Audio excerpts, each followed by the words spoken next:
Greetings players. Before I get into the video, I'm not a lawyer and some of this information may not be applicable in your jurisdiction, especially if you live outside the United States. Anything involving copyrights, trademarks, and patents, I know it's messy and complicated. Also, you may notice a different background. Another major construction project at home began a few days ago and this made it difficult to film where I usually do. So I'm filming this at Mercyhurst University instead at the Hammermill Library, so that way you won't have to hear all the pounding and noisy tools that make it sound like an earthquake is happening. This marks the first time since the Chuhou Joutai 2 Paraided demonstration video that I shot a video here.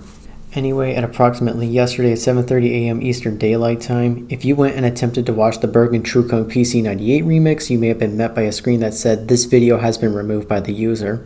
The user, being me, had to do such act. This came that I received an email stating the video contained content from Materia Music Publishing, but was still available on YouTube. We did have a previous contract, but unfortunately it suddenly ran out and we had to remove the video. The video had been selected by Content ID to be monetized from the start. I tried to remove the claim but was rejected, and the appeal resulted in a scheduled takedown that I ended up canceling to avert such disaster. We now come to today, where the video had been removed by me. I really want to get it back up, but I can't at the moment. Besides, the cover was not popular on my channel anyway. I'll take a pass on that. A lot of work went into that cover. YouTube designed Content ID to give individuals and businesses the opportunity to earn money, but I have one concern.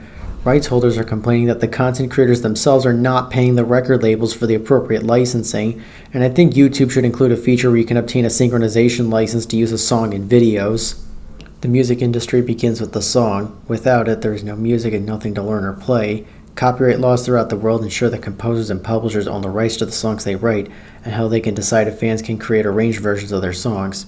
Simply put, unless you're relying on fair use, you can't simply publish your own cover legally without obtaining a license from the author or paying royalties for the associated synchronization rights.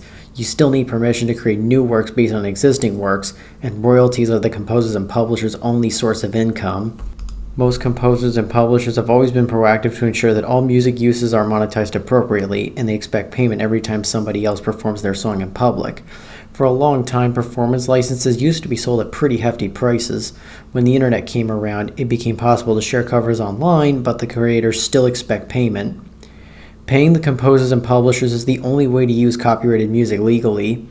YouTube has committed to using their Content ID program to pay composers and publishers for the creation of arrangements, and they expect revenue every time a song is covered by somebody else and or viewed by an end user. That does not mean it's gone. While you won't be able to view it on my channel anymore, I have uploaded it to my Bandcamp so that you can listen to it non-stop.